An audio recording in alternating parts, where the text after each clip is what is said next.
So we're going to be doing a few subjects today. We're going to be looking at diabetes and also heart disease and also children's health.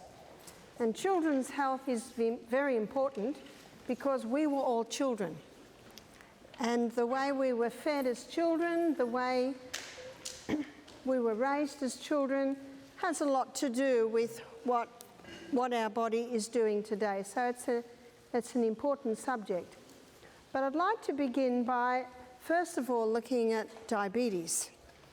Diabetes in Australia, we're looking at 500 new diabetics being diagnosed every day. That's huge.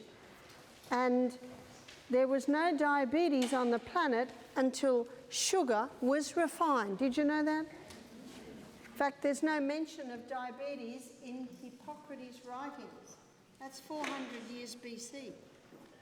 The first case of diabetes was revealed or discovered, I think it was about the early 1800s, and this doctor found it only in his very wealthy patients.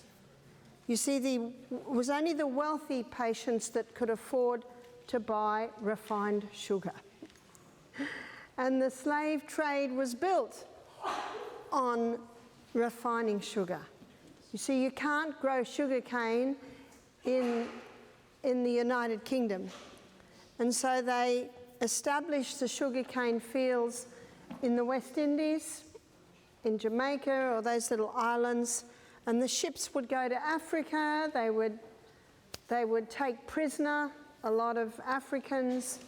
They would take it to the West Indies Islands, and that's where the sugar cane was grown. In fact, in one of the dungeons, one of the slaves had written, "Cain, this is the sin fixed against the white man," because there was so much death and misery there. In fact, there's a very interesting movie on this, and you may have seen it. It's called Amazing Grace. And I think Amazing Grace came out first maybe about 15 years ago, but it tells the story of William Wilberforce, who was the main player in the abolition of the slave trade. So that was really where diabetes all began. And one of the stances that young men and women were taking against the slave trade was they refused to eat sugar. But of course the slave trade has been abolished, well, mostly, but we've got another form of slavery today, and many are enslaved to this refined sugar. We get many guests come to our retreat saying, I have these sugar cravings. So at our retreat, as I showed you yesterday, we do 2 days of juices, mostly fruit and vegetable juices. And then after a couple of days of juices, it's a great way to break addictions, whether it be sugar addictions, wheat addictions, caffeine, alcohol, drug addiction. The 2 days of the fast is a great way to break the cycle. And then beginning to eat better food, beginning to eat food that's vitalised, foods that is not refined, food that will give the body the nourishment it needs to function and to heal. And we get emails from people 6 weeks after they've attended our program, and they say, I have no more sugar cravings. You see, the more you eat it, the more you crave it. So I'm going to take you back to a carbohydrate list that we looked at yesterday. And this carbohydrate list, as we looked at yesterday, is how a lot of people are eating today. And I don't think anyone ever chose to eat this way. It's something that just happened because we are such a fast society. And people want quick food, isn't that true? They want something they can just grab quickly. And what's quick? Breads very quickly. In every shop you get bread. There's a whole aisle devoted to cereal. cakes, biscuits, cookies, pretzels, donuts, all of that. Another big carbohydrate. Pasta and pizza, 2 more high carbohydrate foods. Rice, potatoes, and last and certainly least in nutritive value is the pure crystallized acid that's extracted from the sugarcane plant. And I'll recap on what we looked at yesterday. We're going to go to the cell because understanding how the body works is paramount to understanding how it heals. All of these foods break down in the body to glucose, and glucose is the number 1 fuel used by every cell in the body. Now, underneath our left rib is an organ called the pancreas. And the pancreas is the organ that controls, manages blood glucose levels in the body. So when sugar, glucose, is released into the blood, then insulin's released. And insulin is the hormone designed to get blood sugar levels down. So how does the pancreas get the blood sugar levels down? Well, number 1, the glucose is sent to the cell. Number 2, and remember yesterday we looked at how the liver is orchestrating all of this. Glycogen. Glycogen is a name given to quick-release glucose stores. And these are like little bunch of grapes, and they're sitting in the muscle cell especially. They're called glycogen. And glycogen is a name given to quick-release glucose stores. When the glucose first goes into the cell, it goes into the cell under the action of insulin. Insulin's the key that unlocks the door to allow the glucose to get into the cell. It goes through a 20-step pathway, and the 20-step pathway gives us 2 units of energy. The end result of the 20-step pathway is a chemical form of glucose called pyruvate. Pyruvate is the chemical form of glucose that gets fed into the 8-step pathway. The 8-step pathway is called the powerhouse of the cell because it delivers 36 units of energy. The difference is oxygen. This is the oxygen pathway, no oxygen. Insulin has a one-set mind. It must get those blood glucose levels down. And so it'll send the glucose into the cell to be stored, and in conjunction with the liver, all the excess is stored over in our fat cells. We looked at this yesterday in relation to detox and how environmental poisons are stored in our fat cells. And with the detox, that's released. The pancreas releases another hormone called glucagon. And glucagon is the hormone that's designed to get the blood sugar levels up again. So if blood sugar levels go too high, the higher the blood glucose levels, the more insulin's released to get it down. But if it goes down too low, then glucagon is stimulated to get it back up again. So when everything's running well, we don't even think about it.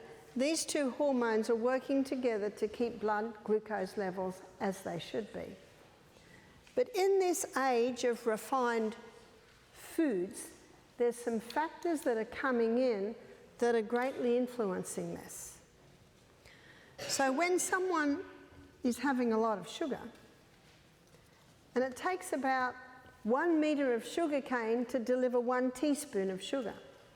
And in a can of Coca-Cola, there's about 10 teaspoons of sugar. Could you eat 10 metres of sugar cane in a day? You could not.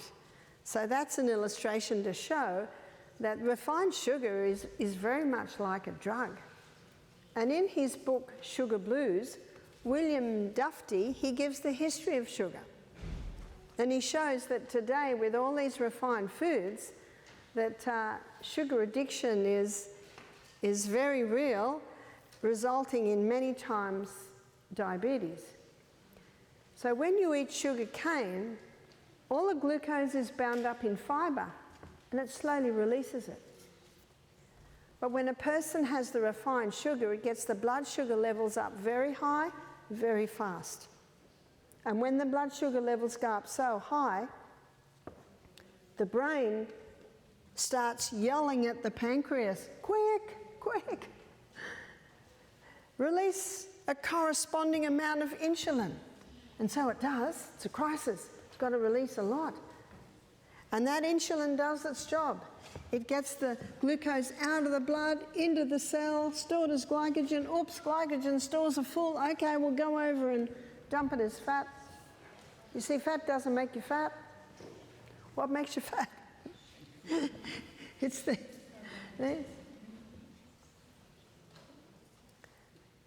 And the blood glucose levels go down. But because so much insulin was released, now we're too low. The person feels like they're about to pass out. It's called hypoglycemia. What caused the hypoglycemia? Sugar. And what's the person told to do if they get hypoglycemia? Take sugar.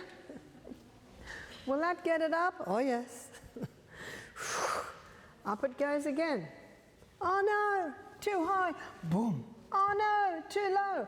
And what's happening is the pancreas is just getting worn out.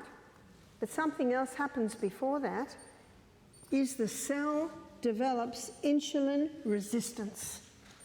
It's almost as if the cell says, I'm sick of the sight of you. We've got enough. So it starts resisting insulin. And because the insulin can't get the glucose into the cell, blood glucose levels remain high. The brain sees it and it starts yelling at the pancreas, more insulin, more insulin. But can you see the problem's not the insulin, it's the insulin resistance that the cell sets up. And so the body can't function with all this glucose in the blood, so it spills it out into the urine. Diabetes mellitus means sweet urine. But as you'll see today, these conditions can be quite easily reversed. They can be quite easily turned around. Yes, refined sugar is a big contributing factor to diabetes. But when the pancreas isn't working well, until the pancreas works well, the person shouldn't even have maple syrup, honey, things like this. Because until the pancreas starts working effectively, even them can throw it out. But something else has come into the equation. Something else that most of these foods are made of, and that is wheat. In the 1950s, wheat was put through intensive crossbreeding. They did it to produce a plant with a high yield of grain, to help with the starvation crisis in Africa, India, Mexico. And at first, the plant continued to grow this high, as original wheat always does, but with the heavy yield of grain, the stalk broke before they could yield the harvest of the grain. And so they went back to the drawing board, and if you look today, wheat all grows this high, and it has a thick stem. But when I was a little girl, the wheat all grew 6 foot tall, but no more. Now it grows this high, it's got a thick stem to hold the heavy yield of grain. They were so excited about the creation of this new plant that Dr. Norman Bourlague got a Nobel Prize in 1976 for his new wheat plant. By the end of the 1970s, this wheat's going worldwide. By the 1990s, it's worldwide. By the 1990s, every bread, every cereal, every cake, and all it goes with pizza, pasta, it's all made out of the hybridised wheat. Farmers love it. They're getting 6-8 times more grain per acre. They've got to pay their bills. That means 6 to 8 times more money per acre. Now, it was rushed through with no safety study. Sounds like something else we've been encouraged to have over the last few years. Rushed through with no safety study. I'm not interested in allowing into my body something that has had no safety studies. I don't want to be experimented on. They didn't think that they had to do safety studies on wheat, but only now are we seeing the full effect of this wheat. And one of the effects is that the hybridisation of the wheat changed the starch structure. Let me show you. The starch structure that was created is, they're called amylopectin.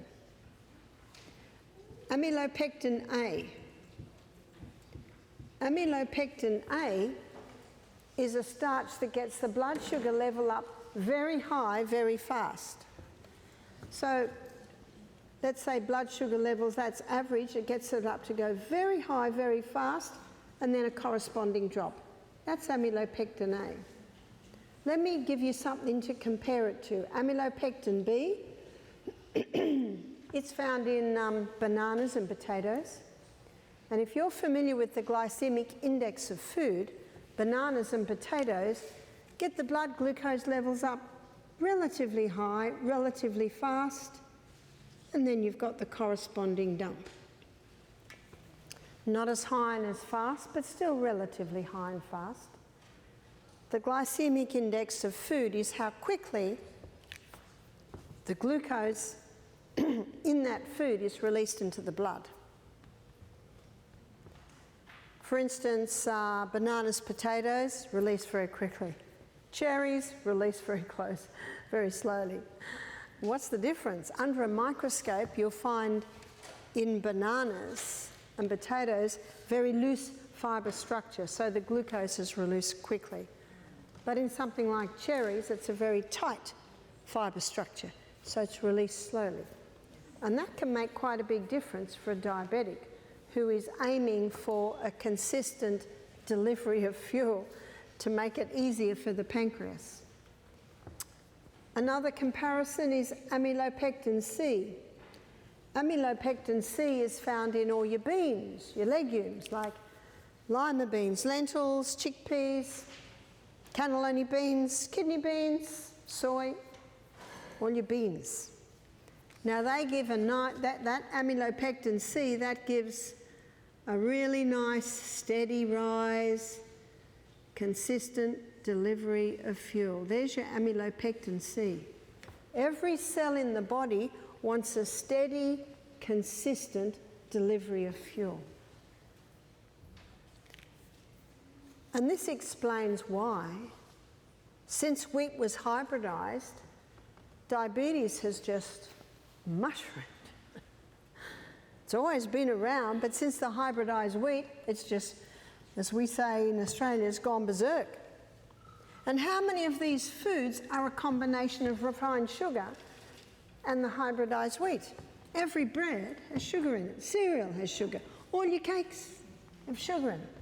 Everything in the cake shop. Have a look out the back at what the cake shop buys. Bags of white sugar.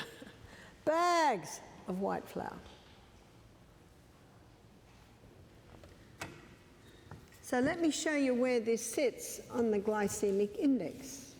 Again, the glycemic index is how quickly the glucose is released from the food and into the blood. And your baseline is 55. Anything below is considered low GI. It's very easy to find a glycemic index chart. So cherries sit at 26, grapefruit It sits at 25. So these are good fruits for diabetics because they're low on the glycemic index. Sugar. Sugar sits at 59, that's not a surprise. White bread, we'll say white wheat, it sits at 69.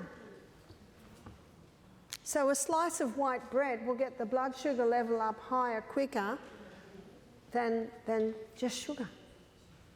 How could that be? It's because of this amylopectin A.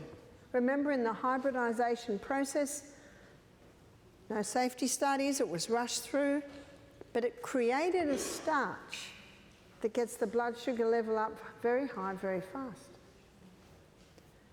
But the next one is quite shocking, whole wheat. Whole wheat, 72. How could that be? Because it's whole wheat, it's not refined, so it has more amylopectin A in it, because the refined white has some of the amylopectin A taken out of it. My husband said to me, Barbara, what are you saying? I'm getting phone calls saying, Barbara says white bread's better than brown bread. I said, well, your wholemeal bread is much better for fibre, it's much better for B vitamins, but regarding the diabetic and the starch, it's not a good food. How many diabetics are told to stop wheat? Why aren't they told to stop wheat? One lady said to me, Barbara, I was diagnosed with diabetes 4 years ago. I'm 69. She said, I do everything they tell me. I have wholemeal bread, whole wheat pasta, whole wheat cereal. And she said, and every 6 months they put me on more insulin. But she said, I'm doing everything they tell me. She said, the lady down the road, I watch her. She has cheesecakes and lollies and soda drinks. She said, I don't do that. And yet, I am not getting better. What's the definition of insanity? To do what you've always done and expect different results. Yeah. If it's not working, adjust, change, until it does work. She said to me, you've just solved the puzzle. It's the wheat. She said, why aren't we told to stop the wheat? Well, a friend of mine wanted to do a nutrition course in Australia. She contacted the university that was running the nutrition course. She said, could I speak to one of your students? She spoke to the student. She said, have you got your textbooks there? She said, yes. She said, can you go to the back of your textbook and tell me who funded the studies? The wheat industry, the sugar industry, what are they going to tell you?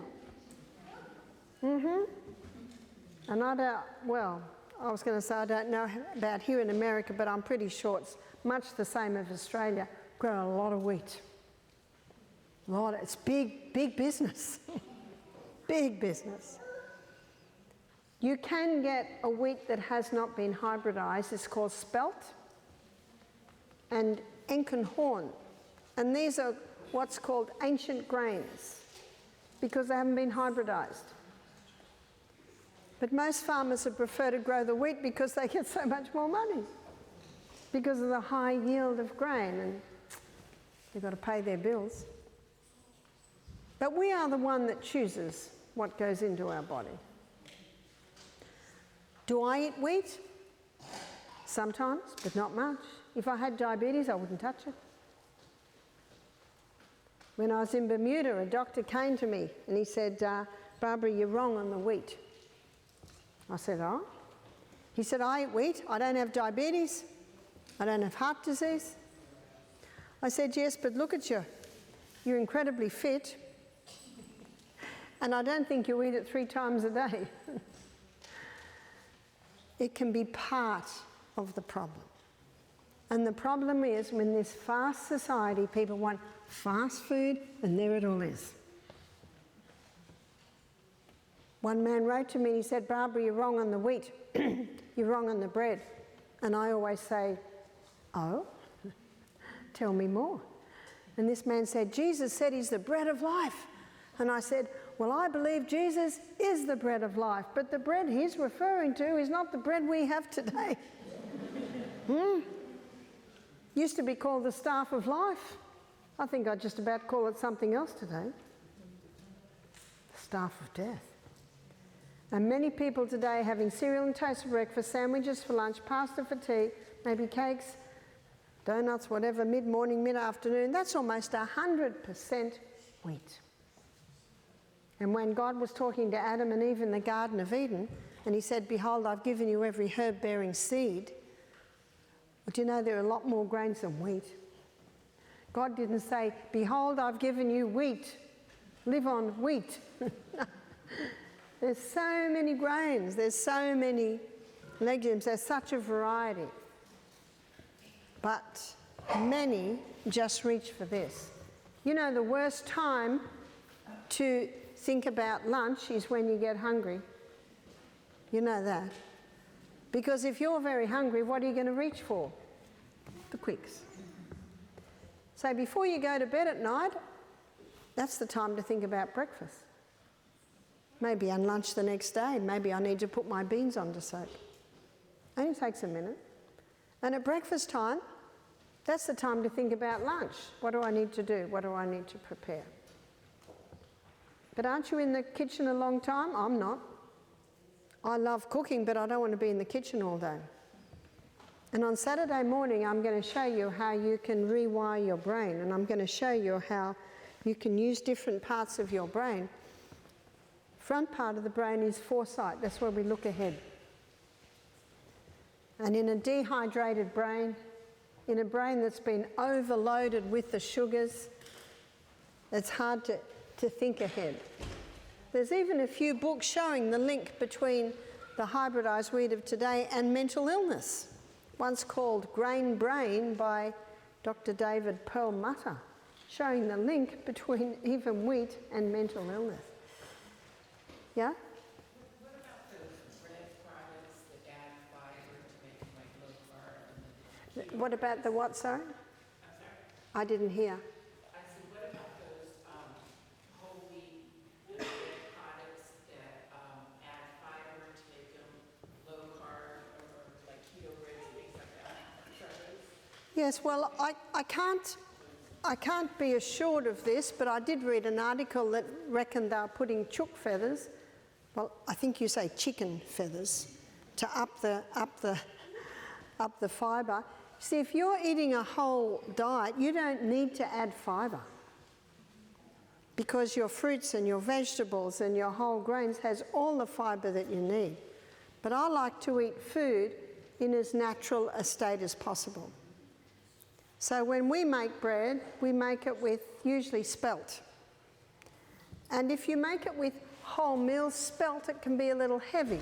So we do a bit of white spelt and a little bit of wholemeal spelt, which lightens it a little bit. Yes, your whole grains are best.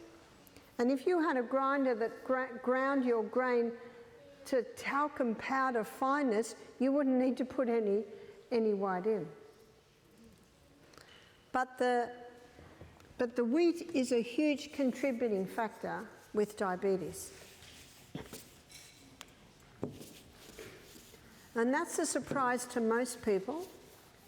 And if you'd like to pursue this a little bit more, there's a book called Wheat Belly by Dr. William Davis. It's a bestseller, a very well-known book.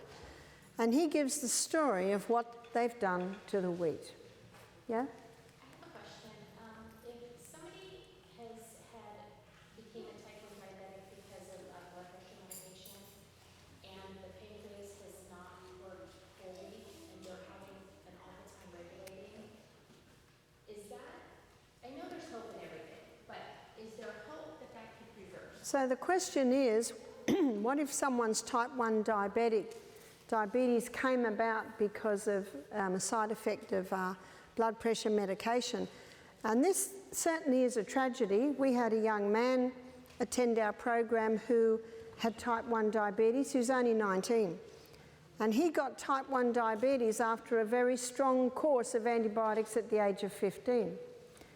And he was told that his pancreas was dead. And I said, "What's dead? Does that mean your pancreas is gangrene? What's dead?" If there's blood going through that pancreas, it's alive. The Bible says in Leviticus 17:11, the life of the flesh is in the blood. While there's blood going in there, there's hope. And he was surprised to hear about the link between the wheat and diabetes. Most people are aware of the sugar link. So this young man's name was Dan, and he was on 90 units of insulin a day. And when he heard the lectures, he got excited because that told him there was some hope. He was with us for 4 weeks. He did 2 weeks program, 2 weeks helped in the garden. The first week, if he got a blood sugar level low in the middle of the night, he would get up and take, we call it a lolly, say candy, and that would get the blood sugar level up very high, very fast, to the point that he'd get a headache. But he felt, he was taught that's what you've got to do. The second week, he didn't tell anyone what he was doing. The second week, he decided not to do that anymore, and he'd eat an apple. And yes, the apple juice would get the blood sugar level up higher, or get it up to what it should be, but he would not get a headache. But it takes a while to eat an apple in the middle of the night. The third week, he decided to do something else because of what he'd heard in the lectures. He'd get up in the middle of the night, blood sugar level low, and he'd do 30 push-ups. That would get his blood sugar level up, and a glass of water. Where's that come from? His glycogen stores, already in the muscle cell. And by the way, if he ran out of them, there's fat stores. We've got storage in the background. He said to me, "Why didn't anyone ever tell me about glycogen?" I think it's the diabetic's best kept secret, is those quick release glucose stores already sitting in the muscle cell. When Dan went home, he was on 10 units of insulin a day. Was his pancreas dead? It was far from dead. Why was he having blood sugar levels lows in those first few weeks? Because he was still on too much insulin. What the insulin did allowed him to eat all this. And once he stopped all of that and started to eat a whole foods diet, he didn't need that much insulin. He went home a very excited young man.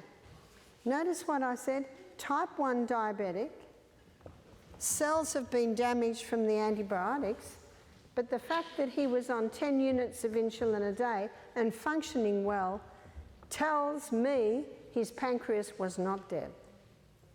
His pancreas revived. We live in an amazing body with an inbuilt ability to heal itself. Remember that little 2-letter word? If you give it the right condition. And many people are unaware of the conditions that the pancreas needs to revive. Now let's have a look at the breakfast that many Americans and Australians have. A bowl of cereal. What's the cereal? Often it's wheat, and it's got sugar in it. But that wheat is made with white flour. And to whiten the flour, they bleach it. Did you know that? And they bleach it with a bleach called allantoin. And research is revealing that allantoin kills the beta cells in the pancreas that make insulin. And on top of the cereal, what's usually poured? Cow's milk. And Dr. Colin Campbell, in his book, The China Study, he quotes research there that shows that when people can't handle cow's milk, I know in Australia the current figures are 60% of people can't handle cow's milk. I could never handle cow's milk. I'm 6th generation Scottish descent. So it obviously is not in my heritage. But I think if I was born in the Swiss Alps to a family that had been dairy farming for 6 centuries, I'd probably be able to handle the cow's milk. But then again, we're the only creature that drinks another creature's milk. And we're the only creature that drinks milk past babyhood. If people say to me, "What milk do you drink, Barbara?" I say, "I'm weaned. I eat food." Isn't that true? Milk is for babies. And so the milk on the cereal, Dr. Colin Campbell showed that many people can't break down those fat, protein and big sugar molecules that are in the milk. And so it gets into the blood and the body sees it as an enemy, so it creates antibodies to deal with those molecules that get into the blood. And those molecules, some of them are very similar in shape to the beta cells in the pancreas. And so the antibodies that were created to deal with these molecules that aren't known, they now come over and start killing off the beta cells in the pancreas. So that breakfast of wheat with the bleach on the flour, and then the refined sugar, and then the milk on top, there's a recipe for diabetes. And isn't that, well, that's the cereal I grew up with. That's the cereal, that's what many have. And with Dan and with this lady who mentioned the story, sometimes the side effect of drugs can kill off the beta cells in the pancreas. So we had another man when we were at the retreat in Alabama. He came a few years ago. He was 62. He came to the retreat in a wheelchair, and he lives in Florida. He said, "I'm not usually in a wheelchair," but he said, "My legs have swollen up with the flight." He said, "I've spent $1 million on my health in the last 10 years, and I've just been sent home. The doctors said they could do no more for me." He was a diabetic, type 1 diabetic, on 90 units of insulin a day. He said, "I'm blood pressure medication, I'm on blood thinning medication, I'm on blood cholesterol lowering medication, and the insulin." So why did his legs swell? He said, "Well, recently they took the lymph nodes out of my groin to try and find out why he had diabetes. But notice what they've just done. They've just said, there's no more we can do for you." He was the CEO of some big companies, and he thought, "I have to retire." He met a lady in the swimming pool in the apartment block where he lived, and they got chatting. She said, "Oh, I think I know someone that can help you." She'd been watching my lectures, so he came to the retreat. He said, "I've just spent $800 on these bandages for my legs." I said, "Oh, you won't need them." I said, "What I want you to do for 1 minute every hour, get on the rebounder and just do this. This is called the health bounce. See, with a rebounder will stimulate the lymphatic system. It's like your little mini trampoline, and it'll help disperse that lymph fluid. You see, because the nodes in his groin have gone, that's why the legs were swelling." And I said, "I want you to walk barefoot on the grass, massage those feet well. But I said, I don't want you to go on the morning walk with everyone, because we don't want a lot of weight on your legs." He did 2 days juices. The program I explained yesterday.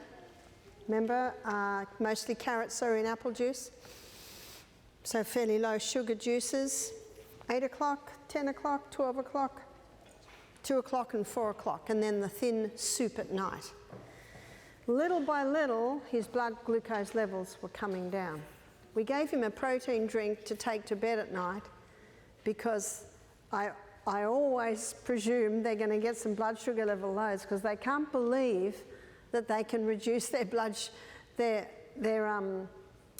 insulin that quickly. And I don't say anything about the insulin. I leave it up to them. because they're well used to their body and how much insulin they need. But most people are surprised at how little insulin they need once they take this out of the diet. So at the end of 2 weeks, he was off most of his insulin, down to 10 units of insulin a day, from 90, that's in 2 weeks. This man's not a young man, he's 62. He emailed me 3 months later, he said, I am off all medication, type 1 diabetic. He said, I've lost, now I have to get it from kilos to pounds, so I think he'd lost something like 30 pounds in 3 months. He was carrying probably an extra 60 pounds in weight. He said, I've lost 30 pounds. He said, I'm off all my medication. I said, that's very impressive. Tell me what you eat. He said, I eat exactly what you told me. He said, I'm on a very low carbohydrate diet. He said, I have legumes every day. I have lots of vegetables. He said, I only eat 2 meals a day. I said, tell me about your exercise program. He said, I swim 30 laps a day of the pool. I cycle for 6 miles a day, and I rebound 3 times a day. That's impressive. When he went home, he's 62, his wife's 42. She said, this is your baby. I like my croissants and my red wine and my coffee. So he did a very wise thing. He said nothing. And after 3 months, she's looking at her new husband. And she's interested. So he emailed me 5 months later. He said, she's on the diet with me. She's already lost 20 pounds. She's got new outfits. You see, God's government is a government of freedom, and freedom is based on free choice. But you know what also won her? His mood changed. See, many diabetics with these up, low blood sugar levels, they're erratic, often emotional. Her husband became steady. When the blood sugar levels balanced out, so did his emotions. So that also won her. In fact, they were so excited about the change, they did another wedding ceremony and married again. What a difference. And I tell you this story because both of these men, one 19, one 62, were both diagnosed with type 1 diabetes. But once their bodies were given the right conditions, the pancreas revived. And when these foods are taken away, then instead of getting screamed at, the pancreas is given a rest. It's being given food that gives that lovely, steady, sure delivery of fuel. So I'd like to use our acronym, Sustain Me, to show you how these basic laws of health come together to be able to sustain blood sugar levels and conquer diabetes. Sunshine. We need the sunshine because every cell in the body needs vitamin D. There are 2,500 receptor sites on the DNA to vitamin D. Body cannot function without it. And the pancreas needs it as much as any other organ in the body. And you would never think that vitamin D had anything to do with a proper functioning pancreas. Use of water. The old theory was diabetics have to eat every 2 hours. Is that right? But as you'll see tomorrow when we go on our journey through the gut, that's hugely disruptive for the gut. And even an hour after our meal, after our meal is digested, say 5 hours after a meal, your nutrients are being absorbed in your small intestine, even though your stomach's empty, so your cell is still getting nutrients. But most of the problem with people eating between meals is that they're thirsty. The body often doesn't know the difference between thirst and hunger. There's a book by Dr. Batman Geheldage, we'll just call him Dr. B, he's an Iranian doctor. His book's called One of the Body's Many Cries for Water. He's got another title, Don't medicate when the person is, or don't treat dehydration with medication. And his other title is, he's not sick, he's thirsty. Water between meals helps to maintain blood glucose levels. So often if a person's feeling hungry between a meal, it's usually thirst. So we should be drinking 8 glasses through the day, and remember, a half a glass at a time. If that's too much, a third of a glass at a time. If that's too much, quarter of a glass at a time. Just spread it out through the day. I never used to drink water. I used to have about 1 or 2 glasses a day, but I always got headaches. Every time we went anywhere in the car, I always had a headache. I used to get terrible sinus problems. I don't have them anymore because I discovered that we need water. And what used to put me off drinking water is I just could not drink a whole glass at once. It just bloated me. But when I realised I needed water, I decided to just do little bits. And I could do it. And if I had lots of little bits, I easily made my 2 litres of water in a day. It's just little by little by little by little by little. I had a lady approached me last year and she said, Barbara, my little girl, she's a type 1 diabetic. And when I investigate there, often it is vaccines. I've had mothers tell me that their child was perfectly normal until the 18-month vaccine, and now the child has diabetes. In some cases, something's come in and damaged the beta cells. She said where the little girl is now, I think she was 9 or 10, she said we're managing it, but she said, I've never given my children food between meals. But she said, we're told that we have to give our little girl food between meals, little snacks. She said, it's really hard because when she gets a snack, all the other kids want a snack. And then when it's lunchtime, none of them are hungry because they've been snacking. I said, try that little bit of Celtic salt in the mouth before you start each glass of water. Well, they ran up to me, the parents, the next day. It was like a camp meeting where people were camping. She ran up to me the next day and she said, it's working. It's working. She said that little bit of salt and water is actually just helping to maintain her blood glucose levels. There's 82 minerals in the Celtic salt. So it's those minerals, they help to maintain those blood glucose levels. With water, ideally you stop half an hour before the meal and you resume about 2 hours after the meal. Tomorrow when we go through the gut, I'll show you how water with the meals dilutes your digestive enzymes. Sleep. It is in the night hours that our body recharges and regenerates. So to prevent illness, we need 8 hours every night. I just thought I'd write that so you don't get the wrong message. 8. Just like you need 8 glasses of water a day. And the most powerful hours are before midnight.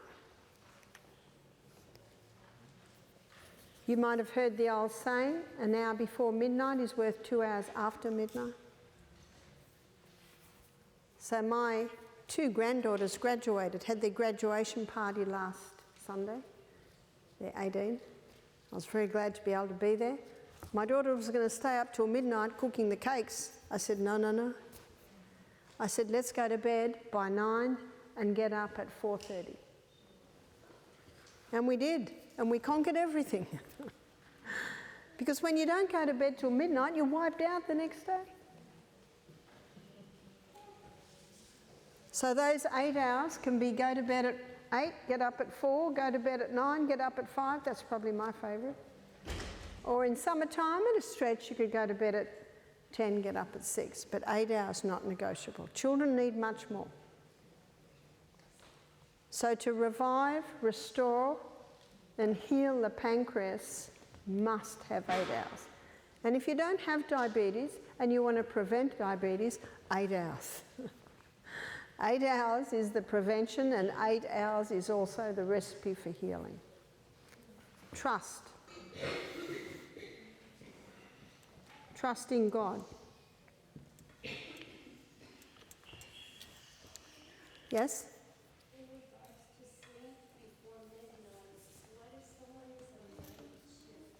What if someone's on night shift? Ideally, you're not on night shift much. Someone has to do night shift. So, but they have found that people that have years and years of night shift, it has a similar effect on the body to drug addiction and alcoholism. It ages people very, very quickly when they're on continual nights. Yes, someone has to do night duty, but ideally, if you're a nurse or someone that does night duty, you don't do it a lot.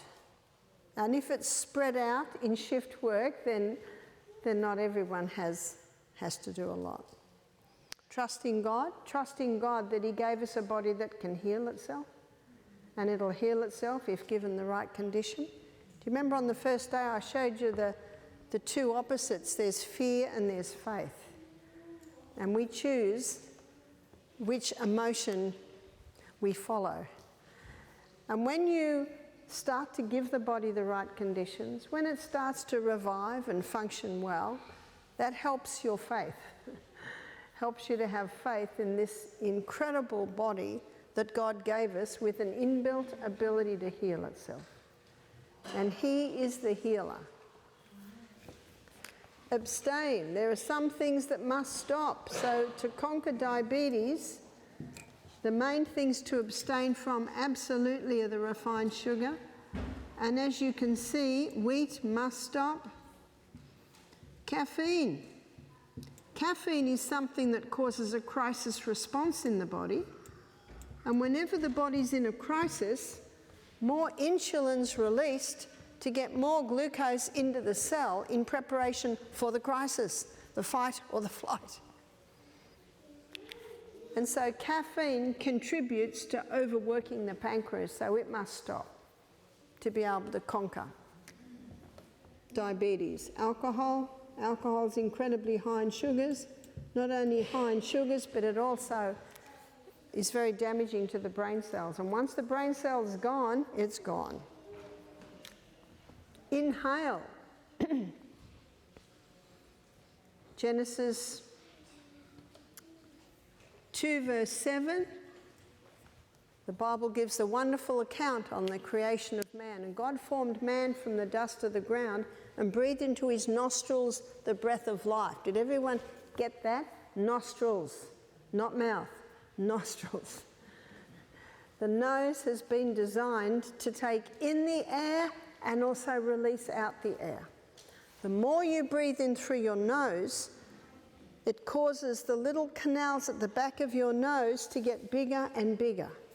It is estimated that 90% of people have a slight crookedness in their deviated septum, it's often called. And one way to conquer that is to breathe through the nose. So breathe through the nose. Have you tried sleeping with a bit of tape on your mouth? Can't see any nods there. That encourages nose breathing. When you breathe in through your nose, you ensure more oxygen availability at the cell. And when more oxygen comes into the cell, look how much more energy you're going to have. In fact, if every single cell in your body has enough oxygen going in to get down to 36 units of energy, how are you going to feel? We're not going to be able to hold you down. So inhale and exhale always through the nose. Nutrition. To conquer diabetes, we need to be having a high fibre diet, Fibre is found in all plants, vegetables, your fruits. With a diabetic, fruit can be taken, but it must be low GI, must be just, and not huge amounts. So instead of banana, have cherries. Pears, kiwi fruit, they're quite low GI.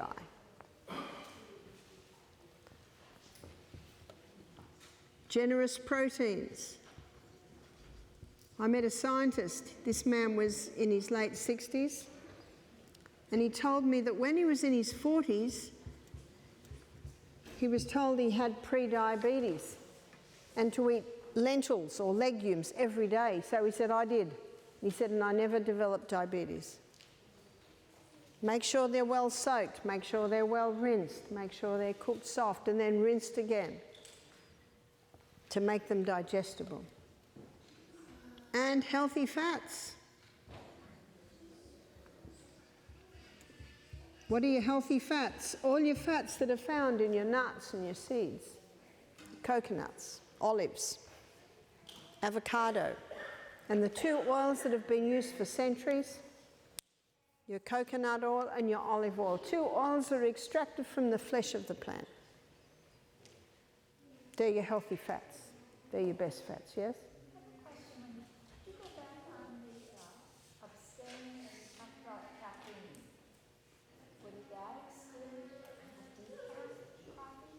Problem with decaf coffee is it's often a chemical process that has taken the caffeine out, and it has other problems. You can buy a book called Caffeine Blues. There's the Sugar Blues book, there's the Caffeine Blues book, and the author says, wake up to the hidden dangers of America's #1 drug. It's the caffeine. People say to me, do you drink coffee, Barbara? I say, no, I just watch people suffer. Day one, Misty Mountain Health Retreat. And coffee drinkers suffer more than any other addiction. Isn't that incredible? Mind you, they recover quicker. Question. In regards to the legumes, and you said to cook them, after they're being cooked, rinse that water, throw away that water, and then season it? So the question is about the legumes. This is what I do. I soak them, I rinse them. I bring them to the boil, I rinse them again. I half cook them, I rinse them again. And while they're in the strainer, I wash the saucepan, because you have a look, there's this scum. Now that is what is going to give you the wind. You wash that away, rinse mine again, and then I put them in with the sauce. And so that last half hour maybe of cooking, they're cooking with the flavourings. And we have found at our retreat, no one has a problem with our beans. So they must be well cooked. If you rinse them after they're cooked, sometimes you rinse half the bean away because they're starting to break up. You've got to catch it before that happens. Moderation. Even good food can turn to poison if it's overdone. That's why moderation is important. Sometimes at our health retreat, we have people in the afternoon saying, oh, my stomach. I say, what's happened? Oh, I ate too much. I thought it was such healthy food I could eat as much as I wanted. You're better to stop before you're completely full. Many people today are just eating too much food. So moderation in all the good things, and exercise. Exercise has quite a dramatic effect on diabetes. And there's a few reasons for this.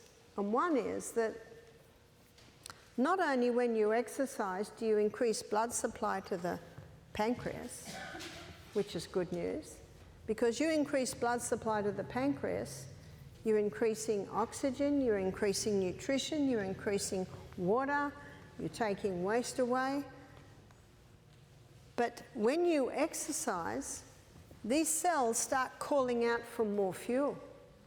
And when they start calling out for more fuel, the cell develops extra receptor sites for insulin. Now that's the total opposite of insulin resistance, isn't it?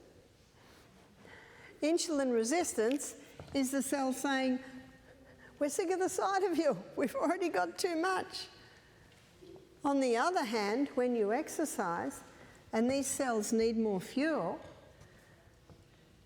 the cell starts calling for more fuel. And to get the fuel in, of course, we need insulin. And so the body develops extra receptor sites for insulin on the cell wall. That's why insulin resistance, it can be turned around in a matter of weeks. How do you turn it around? Drop these carbohydrates right down. Carbohydrates aren't bad. It's only when they're overdone and refined. And that's what many are doing today. And again, not even realising how did they get to this. It was just quick, it was just there, it was just fast food. That's why I say a good way to start this turnaround is to go on juices for a couple of days. And while you're on the juices, then give your pantry, your freezer and your fridge a cleanse. Start to replace. And when you start eating again, all that's there is the good stuff, the good food, the food that is going to nourish the body, the food that is going to turn it around. Is there a difference between type 1 and type 2 diabetes? Type 1 diabetes is the pancreas cells, the beta cells that make insulin are damaged. And in the two stories I told you about, they were both told that their pancreas was not functioning properly. But the fact that within a couple of weeks they've dropped their insulin from 90 to 10 units a day is a clear sign that the pancreas was not dead at all. The pancreas just needed the right conditions. Type 2 diabetes is well acknowledged to be a lifestyle disease. And again, it's usually just too much of the carbohydrate foods. Carbohydrates aren't bad. If the potatoes in my home stopped, I think I'd have a very unhappy husband. And it doesn't mean you can't eat potatoes if you're a diabetic, but just not a whole plateful. So this man at Alabama, he would sit next to me every day and he'd say, look at my plate, have I got it? Have I got everything in the right proportion? And I say, yeah, it looks pretty good. Does it make a difference if you soak your potatoes? No, not really. The potatoes are only nice fresh, so you just cook what you need. But the sweet potato is much lower on the GI. So instead of 2 potatoes, a person might have a small potato and a piece of sweet potato, and then steamed vegetables, and then a salad, and then your legumes. So often it's just adjustment. And in Australia, you can get pulse pasta, which is pasta made out of legumes. You can get chickpea pasta, you can get red lentil pasta, you can get bean pasta. And so that is a far better pasta, because with pasta or with legumes, they're low on the they're low carbohydrate, whereas your grain are high in carbohydrate. And you'll notice there, they're just about all grain. Yes? What about the legume pasta, like you mentioned? Do they soak the legumes beforehand? And is the re-cooking time? I'm sorry, it's very hard to hear. Maybe you could write your question down. But I think you're talking about in the pasta, have they soaked the beans? Well, it's flour, bean flour. So the pasta's made out of chickpea flour. It's made out of lentil flour. And so because it's a flour, it cooks a lot quicker. Bottom line is, how does it sit with you? How are your blood glucose levels after such a meal? That's your bottom line. So we always leave it with our guests to control their blood glucose levels, to see what the food is doing to their blood glucose levels, to see drinking more water what it does, to start exercising more, and they can see for themselves, because you're the doctor. Because when you go home, it's you. So we are not a hospital. We see ourselves as teachers, teaching you how to be your own doctors. And so we have seen many people conquer diabetes by just implementing these very simple things. And there's not a lot of cost in there, is there? Maybe the biggest cost is your pantry cleanse. But when you start preparing food in its natural state, see, legumes are cheap, fruits and vegetables are cheap. Well, they are a lot more expensive when you buy organic, that is true. But you know, one of the most expensive is your coffee. Your coffees and your alcohols, your cigarettes, they're very expensive. Meat is very, very expensive. And you might say, Barbara, you're not talking about meat. I'm not talking about meat because we don't use meat. I look at the Garden of Eden diet where God says the fruits, veggies, nuts and grains, legumes, they're the best food for humans.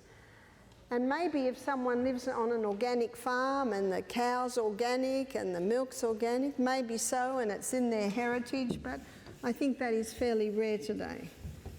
But regarding diabetes, the biggest danger is the high carbohydrate diet.